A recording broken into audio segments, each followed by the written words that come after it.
نحمدہ و نصلی علی رسولہ الکریم۔ حضرات محترم، مہمان تین قسم کے ہوتے ہیں۔ ایک مہمان تو وہ ہوتا ہے جب کہ آپ کے گھر آ جائے تو آپ کا دل خوش ہو جاتا ہے اور طبیعت یہ چاہتی ہے کہ یہ مہمان اور قیام کرے اور ٹھہرے، اور آپ اس کی منت سماجت کرتے ہیں کہ کچھ دیر اور ٹھہر جائے، کچھ دیر اور رک جائے، کچھ باتیں اور کر لے، اور آپ اس کے آرام کا کھانے پینے کا پورا خیال رکھتے ہیں اور اس کی ہر طرح کی خدمت کی کوشش کرتے ہیں۔ لیکن ایک مہمان وہ ہوتا ہے کہ جو گھر آ جائے تو آپ گوارا تو کرتے ہیں لیکن دل نہیں کرتا کہ وہ اور ٹھہرے۔ آپ کی کوشش ہوتی ہے کہ وہ جلدی سے رخصت ہو جائے، اور اسے کہتے کہ بھائی اگر بات ذرا طویل ہے، ضروری ہے تو فون پہ کر لینا، مجھے ذرا ضروری کام ہے، مجھے بھی جانا ہے، تو کسی نہ کسی طرح اسے جلدی رخصت کرنے کی کوشش کرتے ہیں۔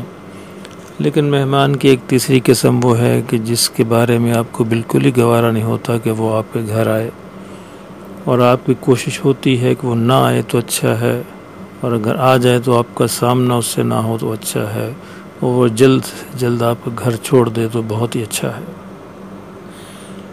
تو میرے محترم بھائیوں، مہمان کی ان تینوں قسموں سے ہم اپنے ایمان کا جائزہ لے سکتے ہیں۔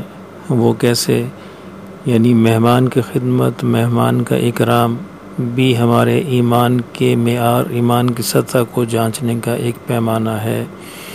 یہ پیمانہ میں نے نہیں بنایا، اللہ کے رسول صلی اللہ علیہ وسلم نے ارشاد فرمایا، من کان یؤمن باللہ والیوم الآخر فلیکرم ضیفہ، کہ جو اللہ روز آخرت پر ایمان رکھتا ہے اسے چاہیے کہ مہمان کا اکرام کرے۔ گویا مہمان کا اکرام جو ہے وہ اللہ اور روز آخرت پر ایمان کی ایک نشانی ہے، اللہ روز آخرت پر ایمان کا ایک معیار ہے۔ تو آئیے ہم سب بھی اپنے اس پیمانے پر اپنے ایمانوں کا جائزہ لیں کہ ہمارا ایمان کس سطح پر کھڑا ہے۔ ہمارے گھر بھی ایک مہمان آیا ہے اور وہ اللہ کا مہمان ہے جس کا نام رمضان ہے۔ کیا اس مہمان کے آنے سے ہمارا دل خوش ہو گیا ہے؟ کیا ہم یہ چاہتے ہیں کہ یہ اور ٹھہر جائے؟ کیا ہم یہ چاہتے ہیں کہ ہم اس کی اور خدمت کر لیں؟ کیا ہم یہ چاہتے ہیں کہ ہم اس کا اور اکرام کر لیں؟ اور یا بس ہم نے گوارا کیا ہے، آ گیا تو ٹھیک ہے، جلدی سے رخصت ہو جائے؟ اور یا بہت سے ایسے بھی ہوں گے جو چاہتے ہوں گے یہ کیا مصیبت گلے پڑ گئی۔ گویا ہم میں سے ہر ایک کی کیفیت مختلف ہوگی، اور وہ اس کی کیفیت کے اعتبار سے وہ اپنے ایمان کا جائزہ لے سکتا ہے کہ اس کا ایمان کس سطح پر کھڑا ہے۔ رسول اللہ صلی اللہ علیہ وسلم کا تو یہ حال تھا کہ آپ رجب ہی سے رمضان کا انتظار شروع فرما دیتے، فرمایا کرتے اللہم بارک لنا فی رجب و شعبان وبلغنا الی رمضان، کہ مولا ہمیں رجب اور شعبان میں برکت نصیب فرما دے اور ہمیں رمضان تک پہنچا دے۔ عائشہ صدیقہ رضی اللہ تعالیٰ عنہ ارشاد فرماتی ہیں کہ حضور صلی اللہ علیہ وسلم کی حالت پورے سال کے اندر ہی آپ کی سخاوت بے مثال ہوتی تھی، لیکن رمضان کے دنوں میں تو آپ کی سخاوت ایک تیز آندھی کی طرح ہو جاتی تھی، اور رمضان کی راتوں میں اور خصوصی اہتمام کے ساتھ اپنے گھر کی خواتین کو بھی اٹھایا کرتے تھے اور انہیں اللہ کے حضور کھڑے ہونے کی ترغیب دیا کرتے تھے۔ تو یہ ہے رمضان جو آج ہمارے پاس اللہ کے مہمان کی شکل میں موجود ہے۔